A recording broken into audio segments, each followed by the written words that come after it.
Equity matters, and that includes equitable identification and services for highly capable students. Addressing access to highly capable programs is a state and national issue.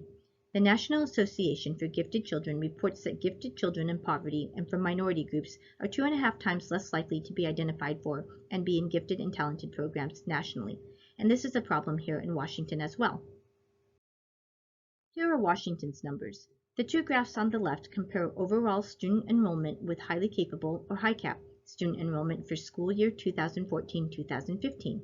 You see the large underrepresentation in the BIPOC groups, which stands for Black, Indigenous, and People of Color. Hispanic Latinx overall student enrollment is 22% across the state, but HICAP enrollment is only 9%. On the right you see the state data for 2018-2019, but the proportions have barely changed. Hispanic Latinx overall Washington enrollment has gone up a bit to 24%, but HICAP enrollment is still only 10%. In addition to the disparity in racial groups, the trend continues with students who are eligible for free or reduced price meals, are English language learners, and are twice exceptional students who have some sort of disability categorized as special education, such as an IEP or Section 504 plan. These populations are also extremely underrepresented in our highly capable programs statewide. Our legislature is aware of this and has updated the law about highly capable programs in 2017 and 2018, specifically to direct districts to prioritize equitable identification of low-income students, to use multiple pathways for qualification, to use local norms, to not use subjective measures to screen students out for assessment, and to ensure that assessments are given in the native language of the student or that they use nonverbal assessments. But the bottom line is that it's not enough, and the numbers have barely changed. We need more. The primary problem is that districts are still using outdated, biased identification practices.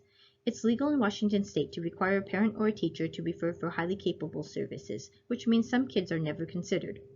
It is also legal to require an online application to do testing on Saturdays or after school, to provide testing in a building that is not even a school, and districts have no requirement to provide transportation. These are the barriers.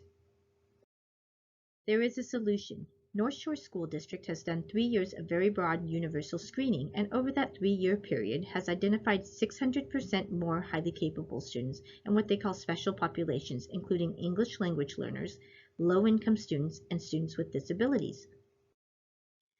Washington State PTA advocates for universal screening to make sure there is equitable representation in all demographic groups, increasing OSPI reporting. Right now, they're not reporting every year, and they're not reporting at the school district level. Making sure that students can be identified just in one academic area, for instance, a student who just needs highly capable services in math.